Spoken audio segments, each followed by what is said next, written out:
नमस्कार, म झाङजिन हुँ। मुक्तिदाता सर्वशक्तिमान परमेश्वरले आफ्नो न्यायको काममा सत्यता व्यक्त गर्नुभएकोले धेरै मानिसले साँचो मार्गको खोजी गरी प्रभुलाई स्वागत गरेका छन्। उनीहरूले उहाँका वचनहरू आधिकारिक र शक्तिशाली अनि वास्तवमै सत्यता हुन् भनेर देखेका छन् र यो पवित्र आत्माको आवाज हो। यी वचनहरू सामान्य व्यक्तिले बोल्न सक्दैनन् भनेर पुष्टि गरेका छन्। परमेश्वरको आवाज सुनेर उनीहरूले सर्वशक्तिमान परमेश्वरलाई स्वीकारेका, परमेश्वरको सिंहासन सामु उठाइएका र थुमाको विवाह भोजमा शरीक भएका छन्। परमेश्वरका चुनिएका मानिसहरूले परमेश्वरका वचनहरू खान्छन्, पिउँछन् र स्वाद लिन्छन्। परमेश्वरको उपस्थितिको आनन्द मात्रै होइन, उहाँका वचनहरूबाट अन्तर्दृष्टि पनि प्राप्त गर्छन्। यसरी उनीहरू धेरै सत्यता सिक्छन् र कुराहरू बुझ्छन्।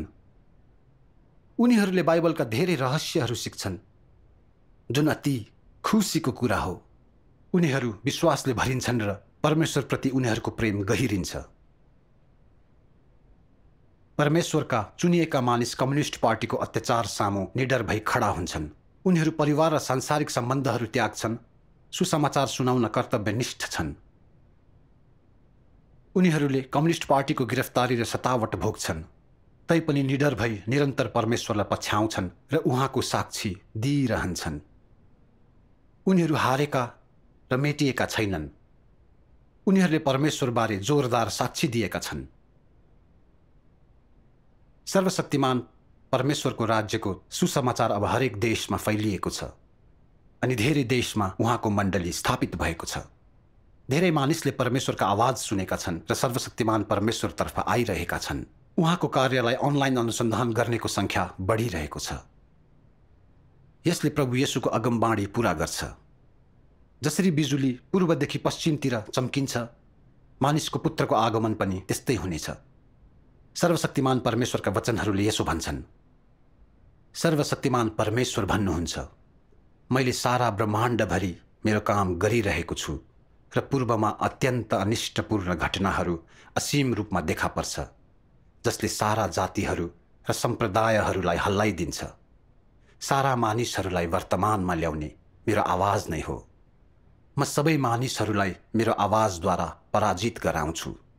यही प्रवाहमा गिर्न लगाउने छु र मेरो सामु झुक्न लगाउने छु, किनभने मैले मेरो महिमालाई उहिले नै सारा पृथ्वीबाट फिर्ता लिएको छु र यसलाई पूर्वमा नयाँ गरी जारी गरेको छु। कसले मलाई देख्ने उत्कट इच्छा गर्दैन?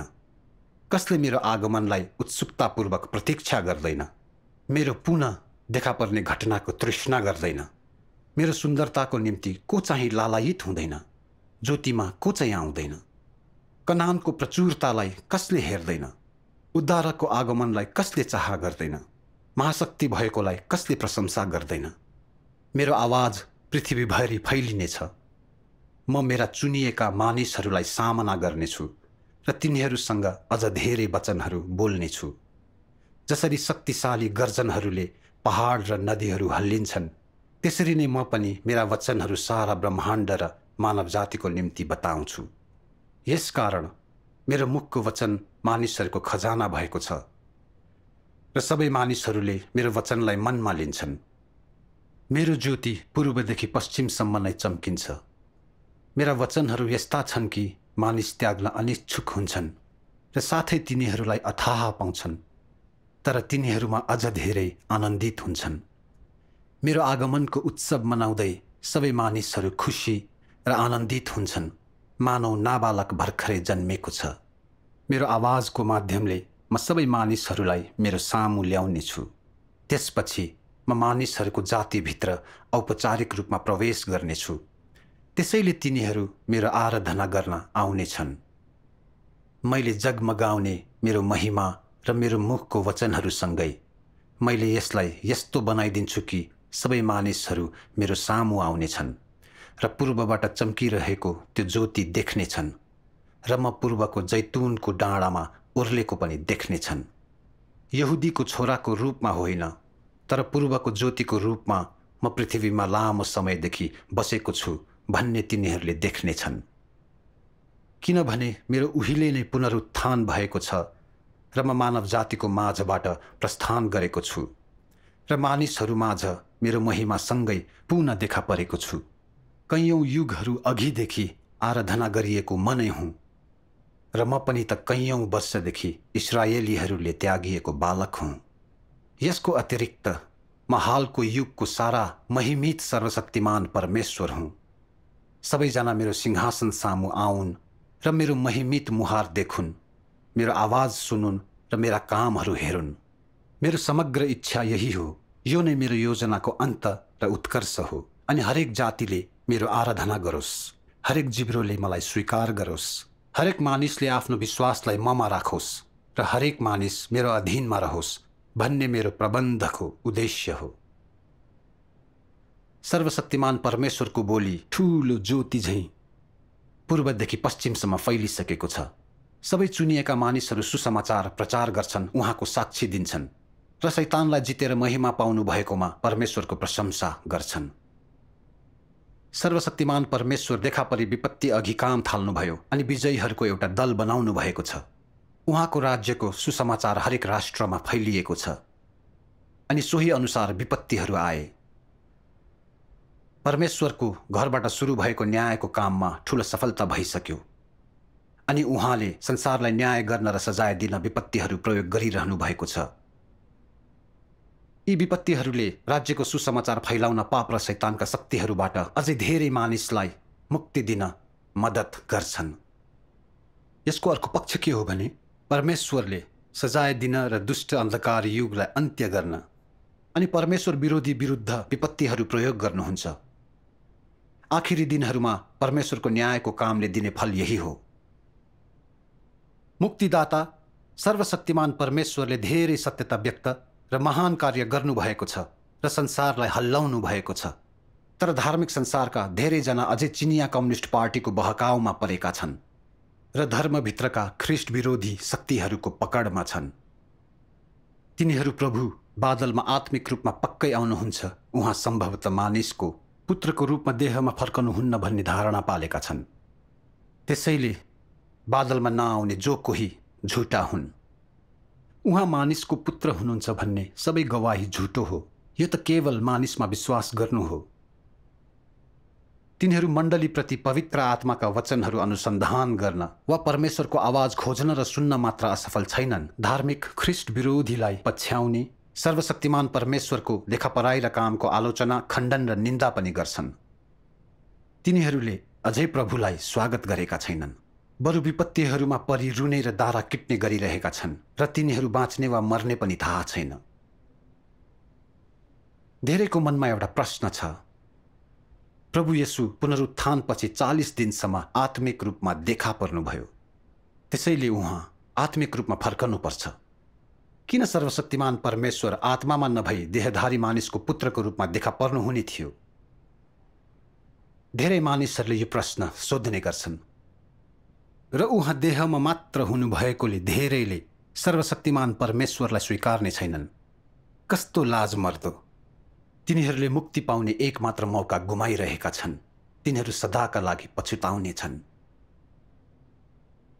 अब म आखिरी दिनहरूमा किन परमेश्वर आत्मामा नभई देहमा देखा पर्नुहुन्छ भन्ने प्रश्नको समाधान गर्न केही संगति गर्नेछु।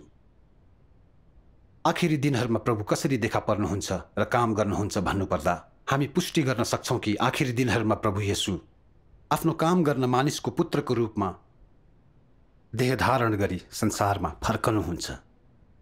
यो मानिसले निर्धारित गरेको कुरामा नभई प्रभु येशू आफैले बोल्नुभएका अनेकौं अगमबाणीमा आधारित छ।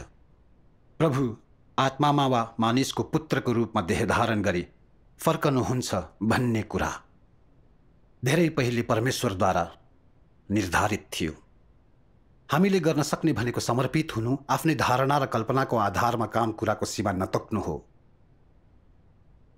वास्तवमा परमेश्वरको पूर्व निर्धारित देखापराईको तरिका मानव धारणाहरूसित नमिले पनि यो सर्वोत्तम छ अनि हाम्रा मुक्तिको लागि अर्थपूर्ण र लाभदायी छ। यो गलत हुन सक्दैन। यसलाई आफ्नो कल्पनाको आधारमा व्यवहार गर्न सक्दैनौं। हामी बुद्धिमती कन्या हुनुपर्छ, निर्बुद्धि होइन। यही नै प्रभुको आगमनलाई स्वागत गर्ने तरिका हो। मानिसले आफ्नै सीमाङ्कनमा जोर दिँदै प्रभु बादलमा आउनुहुने कुरा बाहेक अरू कुरालाई अस्वीकार गर्न देहधारी मानिसको पुत्रलाई नकार्न सक्छन्। यसका परिणामहरू के हुन्? तिनीहरू विपत्तिमा पर्छन्, सजाय भोग्छन् अनि आफ्नो बर्बादी निम्ति आउँछन्। हामी बुद्धिमती कन्याहरू हौं भने हामीले प्रभुलाई स्वागत गर्न परमेश्वरको आवाज खोज्नु र सुन्नु पर्छ।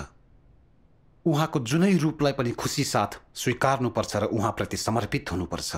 आफ्नै निम्ति छनौट गर्नु हुँदैन, नत्र हामी निर्बुद्धि कन्याहरू हुनेछौँ, विपत्तिमा पर्नेछौँ, रुनेछौँ र दारा किटिनेछौँ। त्यसो भए आखिरी दिनहरूमा परमेश्वर आत्मामा कि मानिसको पुत्रको रूपमा फर्कनुहुन्छ? पहिला कुराकानी गर्नु परमेश्वरका आत्मासित सजिलो हुन्छ कि मानिसको पुत्रसित भन्ने कुरा गरौँ। उहाँलाई आत्मा कि देह मार्फत कुरा गर्न सजिलो हुन्छ? मानिसको पुत्रलाई त दुवैबाट सजिलो हुन्छ भनेर धेरै मानिसहरूले जवाफ दिन्छन्। त्यो सही हो।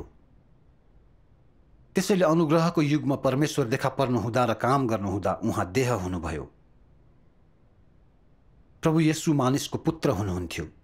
उहाँ हामी बीच रहनुभयो, सँगै खानुभयो, पिउनुभयो र जिउनुभयो। धेरै मानिसहरूले प्रभुसित संगति गरे, बोले र कुराकानी गरे। त्यो बिल्कुलै स्वतन्त्र र सजिलो थियो, कुनै रोकावट थिएन। सबैले प्रभु येशूको प्यारोपनलाई देखे। प्रभुद्वारा पानी हालिएका, भरण पोषण र मद्दत गरिएका मानिसहरू निकै सत्यता सिक्न सक्षम भए। प्रभुले धेरै सत्यताहरू व्यक्त गर्नु भएपछि उहाँलाई क्रुसमा झुन्ड्याइयो र उहाँ मानव जातिको पाप बलि हुनुभयो। जो कोहीले प्रभु येशूलाई आफ्ना मुक्तिदाताको रूपमा स्वीकारेर पश्चाताप गरेर क्षमा पाउन सक्थे, त्यसपछि तिनीहरूले शान्ति र आनन्द प्राप्त गर्न सक्थे। प्रभु क्रुसमा टाँगिनुभयो, पुनरुत्थान हुनुभयो र स्वर्ग जानुभयो। त्यसपछि धेरै मानिसहरूले उहाँका सुसमाचार बाँड्न थाले। येशू ख्रीष्ट परमेश्वरको रूपमा मुक्तिदाता हुनुहुन्छ भनेर साक्षी दिए। प्रभु येशूको सुसमाचार धेरै अघि संसारको हरेक देशमा पुग्यो। त्यसले मानिस जातिलाई मुक्ति दिन परमेश्वर मानिसको पुत्रको रूपमा देह हुनु प्रभावकारी हो भन्ने प्रमाणित गर्छ। मानिसहरूले परमेश्वरका आत्मालाई देख्न र छुन सक्दैनन्, उहाँसित त्यसरी कुरा गर्न सक्दैनन्। हामी परमेश्वरका आत्मासित बोल्न सक्दैनौँ। परमेश्वरका आत्मा बोल्नु हुँदा सबै डरले काम्छन्। हामी कसरी कुरा गर्न सक्थ्यौँ र? अनि परमेश्वरको आत्मालाई क्रुसमा टाँग्न सकिँदैन थियो। देख्न वा छुन नसकिने कुरालाई कसरी क्रुसमा टाँग्न सकिन्थ्यो, होइन त? यसले परमेश्वरले मानिसको पुत्रको रूपमा काम गर्नु ठिक हो भन्ने देखाउँछ। प्रभु येशूले मानिस जातिलाई छुटकारा दिनुभएपछि परमेश्वर महिमित हुनुभयो। यो सबैको दृष्टिमा स्पष्ट छ।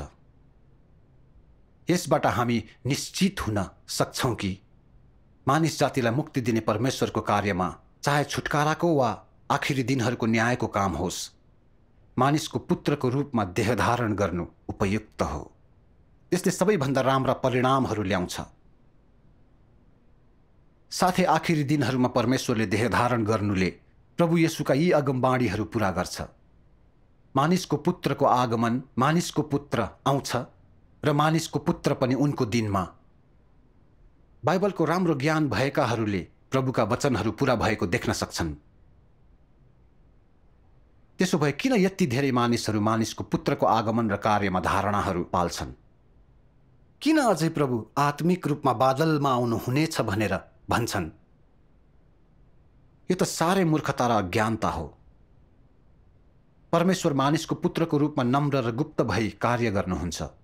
यो रूप प्रभावकारी भएकोले मात्र होइन, हामीले उहाँको स्वभाव र प्रेमिलपन पनि देख्न सकौं भनेर उहाँले यसो गर्नुभएको हो। उहाँले मानिसको पुत्रको रूपमा सबैसँग भेट्नुहुन्छ, हामीसित खानु, पिउनु र जिउनु हुन्छ, हामीलाई मुक्ति दिन सत्यताहरू व्यक्त गर्नुहुन्छ। यो परमेश्वरको प्रेम हो। किन मानिसहरूले यो कुरा बुझ्न सक्दैनन्? सर्वशक्तिमान परमेश्वरका वचनहरू जस्तै परमेश्वरले मानिसलाई मुक्ति दिने काम सोझै आत्माको विधि र आत्माको पहिचानको माध्यमबाट गरिँदैन, किनकि उहाँको आत्मालाई मानिसले न त छुन सक्छ, न त देख्न नै सक्छ, न त मानिस नजिक जान नै सक्दछ। यदि उहाँले मानिसलाई सिधा आत्माको दृष्टिकोण प्रयोग गरी मुक्ति दिन खोज्नुभयो भने मानिस उहाँको मुक्ति प्राप्त गर्न असमर्थ बन्ने थियो।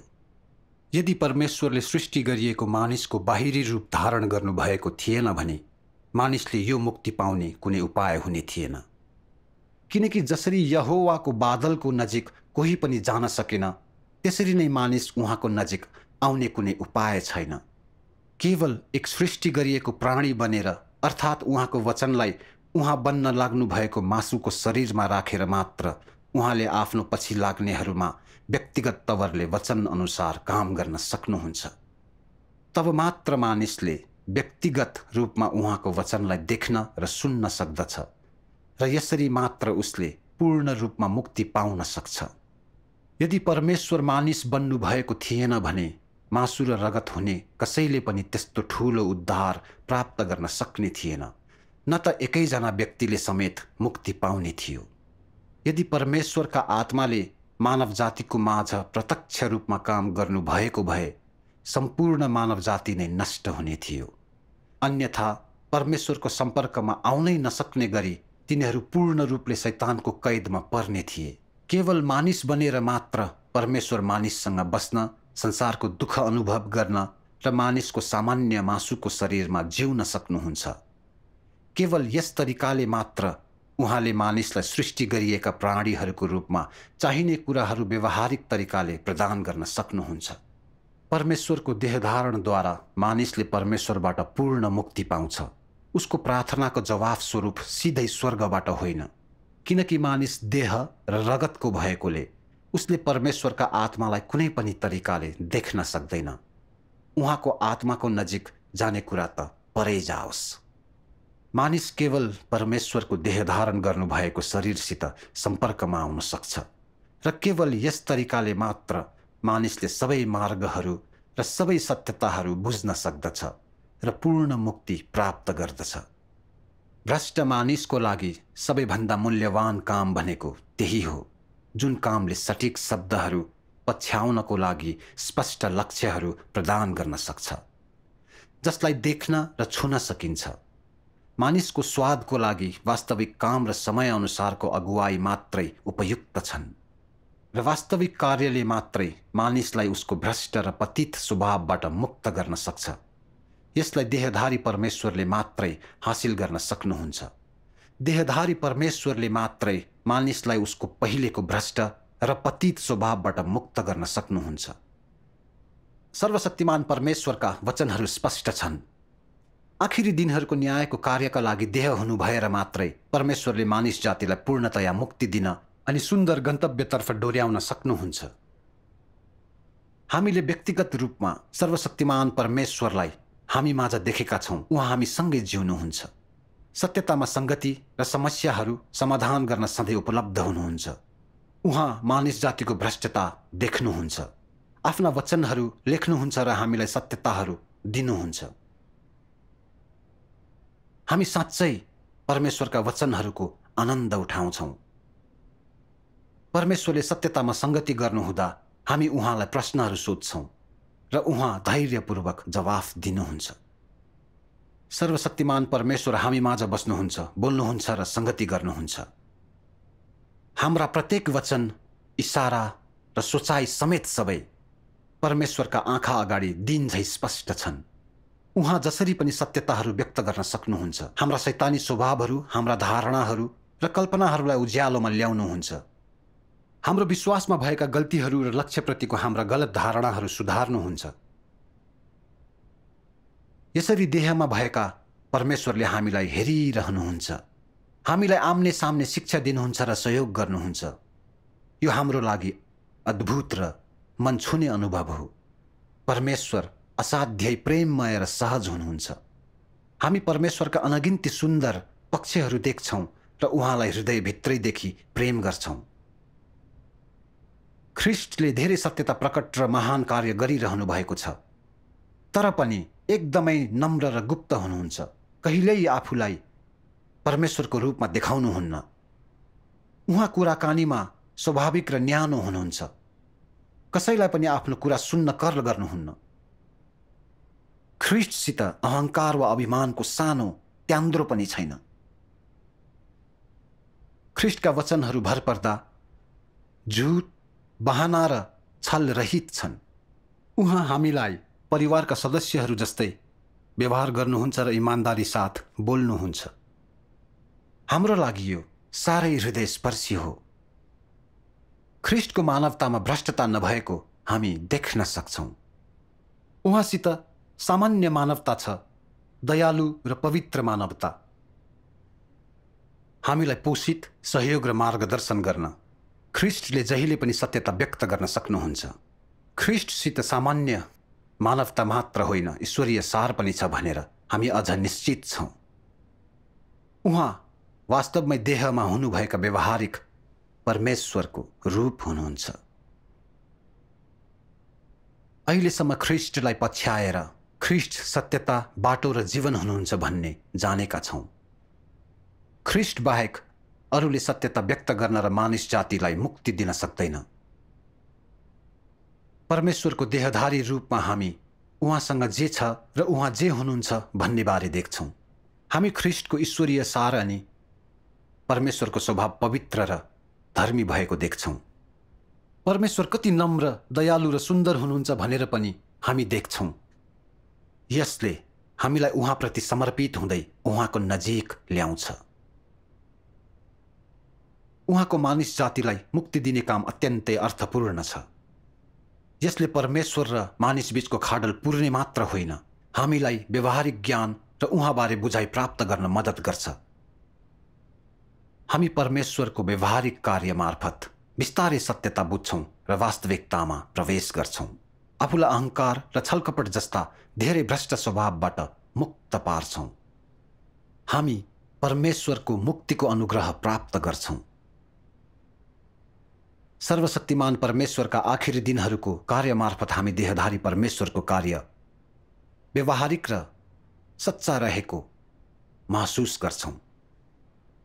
यदि परमेश्वरले देहधारण नगर्नु भएको भए हामीले परमेश्वरबाट कहिल्यै ठोस पोषण प्राप्त गर्ने थिएनौं। झन् सत्यता बुझ्ने, पाप त्याग्ने र उहाँबाट पूर्णत मुक्ति पाउने त कुरै आउँदैन थियो। परमेश्वरले देहमा उहाँको न्यायको कार्य गरेर मात्र त्यो प्राप्त गर्न सकिन्थ्यो। त्यसैले सबैले के बुझ्नुपर्छ भने आखिरी दिनहरूमा परमेश्वर देह हुनुहुन्छ, मानिस जातिलाई धुन र मुक्ति दिनकै लागि सत्यता व्यक्त गर्नुहुन्छ र न्यायको कार्य गर्नुहुन्छ। यदि परमेश्वर आत्मामा देखा पर्नु भएको र काम गर्नु भएको भए हामी भ्रष्ट मानिसहरूले सत्यता बुझ्ने र प्राप्त गर्न पाउने थिएनौं अनि कहिल्यै भ्रष्टता त्याग्न र मुक्ति पाउने थिएनौं। यसमा कुनै शंका छैन। तर धार्मिक संसारका धेरैले सर्वशक्तिमान परमेश्वरले अत्यन्तै धेरै सत्यता व्यक्त गर्नु भएको र उहाँका वचनहरूमा अख्तियार र शक्ति छन् भनेर मान्छन्।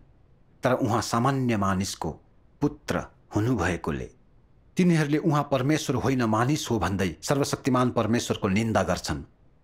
तिनीहरूले सर्वशक्तिमान परमेश्वरको रूप र कार्यको घोर विरोध, खण्डन र निन्दा समेत गर्छन्। हामी प्रभु येशू 2000 वर्ष अघि काम गर्न आउनुभएको समयबारे सोचिरहन्छौं। प्रभु येशूको सामान्य रूप भएकोले फरिसीहरूले उहाँलाई एक मामुली व्यक्तिको रूपमा व्यवहार गरे र यसो भन्दै न्याय गरे, यिनी नाजिरी होइनन्, यिनी सिकर्मीका छोरा होइनन् र? उहाँले जति धेरै सत्यता व्यक्त र चमत्कारहरू गर्नुभए नि फरिसीहरूले खोजेनन् र उहाँलाई स्वीकारेनन्। त्यसको सट्टा तिनीहरूले उहाँले भूतहरूको राजाको मद्दतले भूतहरू धपाइरहनु भएको छ भने र अन्ततः उहाँलाई क्रुसमा टाँगे र सबैभन्दा जघन्य पाप गरे। तिनीहरूलाई परमेश्वरले सजाय दिनुभयो। अहिले परमेश्वर मानिसको पुत्रको रूपमा 2 पटक देहमा देखा पर्नु भएको छ। त्यसो भए किन मानिसहरूले उहाँलाई चिन्दैनन्, ख्रीष्टलाई विरोध र इन्कार गर्छन्? तिनीहरूले कहाँ गल्ती गर्दैछन्? यसको कारण तिनीहरूले बाहिरी रूप मात्र हेर्छन् र ख्रीष्ट सामान्य व्यक्ति देखिनुहुन्छ। ख्रीष्टले व्यक्त गर्नुहुने सत्यतालाई तिनीहरू अनुसन्धान गर्दैनन् र चिन्दैनन्। तिनीहरू ख्रीष्टको ईश्वरीय सारलाई देख्दैनन्। तर मानव धारणाका कारण केवल ख्रीष्टसित झगडा र उहाँको निन्दा गर्छन्। त्यसैले तिनीहरूलाई सजाय र श्राप दिइन्छ।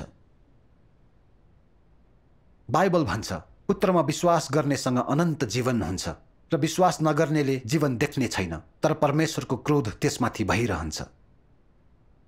सत्यता व्यक्त गर्नुहुने मानिसको पुत्रलाई विरोध गर्ने जो कोहीले पवित्र आत्माको निन्दा गर्ने पाप गरिरहेको हुन्छ र उसले कतै पनि क्षमा पाउँदैन। बुद्धिमती कन्याहरूले सत्यता र परमेश्वरको आवाज खोजी गर्न सिक्नै पर्छ। आखिरी दिनहरूमा प्रभुको पुनरागमन मानिसको पुत्रको रूपमा बोल्नु र काम गर्नु हो। उहाँलाई स्वीकार्नेहरू सत्यतालाई प्रेम गर्नेहरू हुन्। मानिसको पुत्रलाई विरोध र निन्दा गर्नेहरूले सत्यतालाई घृणा गर्छन्। तिनीहरूको स्वभाव परमेश्वरले मानिसको पुत्रको रूप र कार्य मार्फत प्रकट गर्नुहुन्छ। यसले उहाँको बुद्धि र सर्वशक्तिमान क्षमता प्रकट गर्छ। अन्त्यमा परमेश्वरका वचनहरूका केही खण्डहरू हेरौँ। सर्वशक्तिमान परमेश्वर भन्नुहुन्छ, यो समयको आसपास परमेश्वर आत्मिक शरीरमा होइन तर अति साधारण शरीरमा काम गर्नको लागि आउनुहुन्छ। अझ यो परमेश्वरको दोस्रो देह धारणको शरीर मात्र होइन, यो त्यो शरीर पनि हो जसबाट परमेश्वर देहमा फर्किनुहुन्छ। यो अति साधारण देह हो। तैँले उहाँलाई अरूबाट फरक बनाउने त्यस्तो कुनै कुरा पनि देख्न सक्दैनस्। तर तैँले उहाँबाट पहिले नसुनिएका सत्यहरूको लाभ पाउन सक्छस्। यो निरर्थक देहले परमेश्वरबाट सत्यका सबै वचनहरू मूर्त रूप दिन्छ। आखिरी दिनहरूमा परमेश्वरका कामको जिम्मा लिन्छ र मानिसको लागि बुझ्नको लागि परमेश्वरको स्वभावको सम्पूर्णता व्यक्त गर्छ। के त स्वर्गमा हुनुहुने परमेश्वरलाई देख्न बिछट्टै चाहना राख्दैनस्? के त स्वर्गमा हुनुहुने परमेश्वरलाई बुझ्न बिछट्टै चाहना राख्दैनस्? के त मानव जातिको गन्तव्य देख्न बिछट्टै चाहना राख्दैनस्? उहाँले तँलाई यी सबै रहस्यहरू बताउनुहुनेछ, यस्ता रहस्यहरू जुन कुनै पनि मानिसले तँलाई बताउन सकेको छैन। र उहाँले तँलाई सत्यहरू पनि बताउनुहुनेछ जुन सत्यहरू तैँले बुझ्दैनस्। उहाँ राज्यमा तेरो प्रवेशद्वार र नयाँ युगमा तेरो पथ प्रदर्शक हुनुहुन्छ। यस्तो साधारण देहले बुझ्न नसकिने धेरै रहस्यहरू धारण गर्छ। उहाँका कार्यहरू तँलाई दुर्बोध हुन सक्छन्, तर उहाँले गर्नुभएका कामको सम्पूर्ण लक्ष्य तँलाई उहाँ मानिसहरूले विश्वास गरे जस्तो साधारण देह होइन भन्ने तँलाई हेर्न दिन पर्याप्त छ। किनकि उहाँले परमेश्वरको इच्छा र आखिरी दिनहरूमा मानव जातिप्रति परमेश्वरले देखाउनुहुने हेरविचारको प्रतिनिधित्व गर्नुहुन्छ।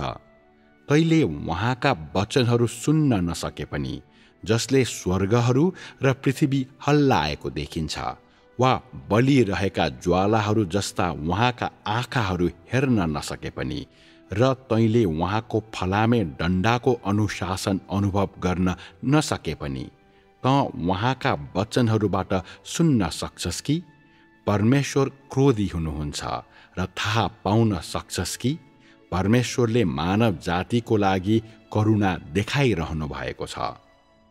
त परमेश्वरको धर्मी स्वभाव र उहाँको बुद्धि देख्न सक्छस् र अझ सबै मानव जातिको लागि परमेश्वरको व्यग्रता महसुस गर्न सक्छस्।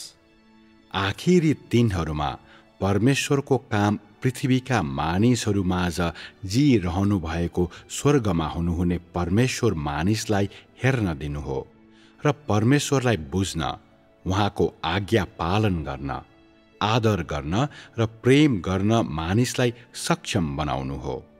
यसैको लागि उहाँ दोस्रो पटक देहमा फर्किनु भएको छ।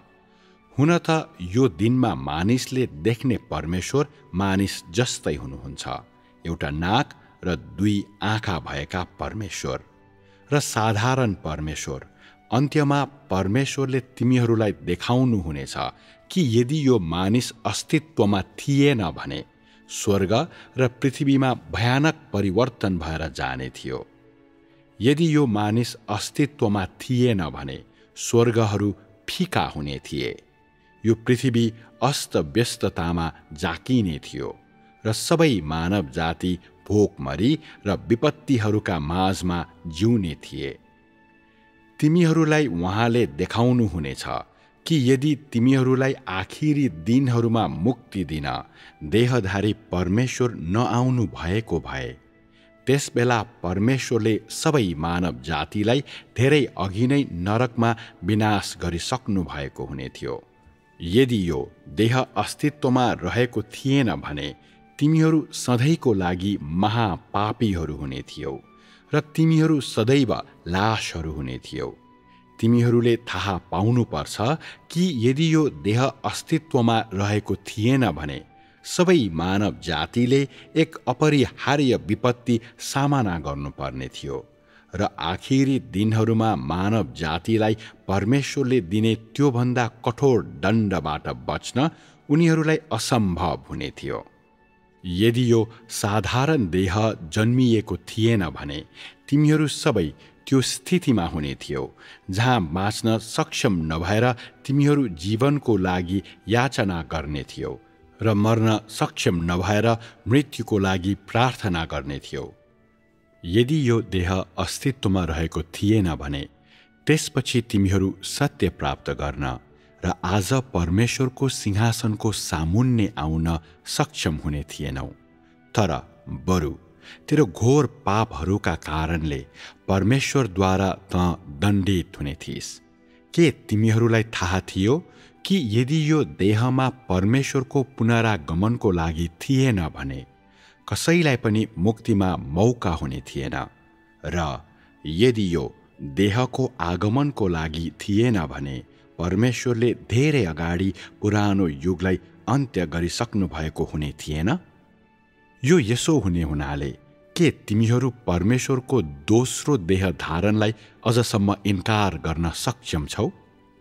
यो साधारण मानिसबाट तिमीहरूले यति धेरै फाइदाहरू प्राप्त गर्न सक्ने भएकाले किन तिमीहरूले उहाँलाई खुसी साथ स्वीकार गरेनौ? आखिरी दिनहरूमा परमेश्वरका सबै काम यही साधारण मानिसद्वारा गरिन्छ। उहाँले सबै कुरा तँलाई प्रदान गर्नुहुनेछ र त्यो भन्दा बढी तँसँग सम्बन्धित सबै कुराको निर्णय गर्न उहाँ सक्षम हुनुहुनेछ। के यस्तो व्यक्ति तिमीहरूले विश्वास गरे जस्तो उल्लेख गर्न नै अयोग्य हुने गरी साधारण हुन सक्छ? के उहाँको सत्य तिमीहरूलाई पूर्ण रूपमा विश्वस्त तुल्याउन पर्याप्त छैन? के उहाँका कामहरूको साक्षी तिमीहरूलाई पूर्ण रूपमा विश्वस्त तुल्याउन पर्याप्त छैन? अथवा के उहाँले तिमीहरूलाई डोर्याउनु हुने त्यो बाटो तिमीहरूको लागि हिँड्न योग्य छैन? जब सबै भनिन्छ र गरिन्छ, त्यस्तो के छ जसले तिमीहरूलाई उहाँलाई घृणा गर्न र उहाँलाई टाढा फाल्न र उहाँलाई फराकिलो स्थान दिन लगाउँछ?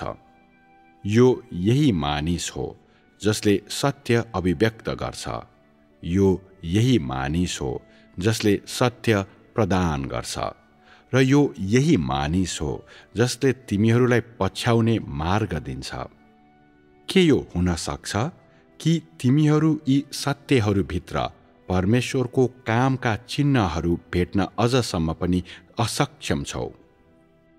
येशूको काम बिना मानव जाति क्रुसबाट ओर्लन सक्ने थिएनन्, तर आजको देहधारण बिना क्रुसबाट ओर्लिएकाहरूले कहिले परमेश्वरको समर्थन प्राप्त गर्न वा नयाँ युगमा प्रवेश गर्न सक्ने थिएनन्।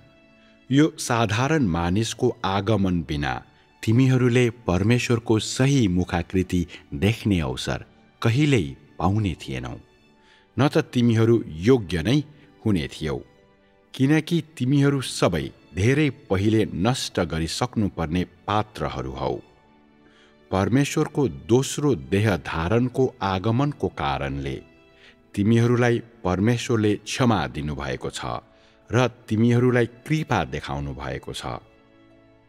यसका बावजुद मैले तिमीहरूलाई अन्तिमतिर छोड्नै पर्ने वचनहरू अझै यी छन्, यो साधारण मानिस जो देहधारी परमेश्वर हुनुहुन्छ, तिमीहरूको लागि अति नै महत्त्वको हुनुहुन्छ। यो परमेश्वरले मानिसहरू माझ पहिले नै गरिसक्नु भएको महान कुरा हो। आजलाई यति नै। यदि तपाईँ थप सत्यताहरू सिक्न चाहनुहुन्छ वा कुनै प्रश्न छ भने तल टिप्पणी लेख्न अनुरोध गर्छौँ। फेरि भेट्नेछौँ।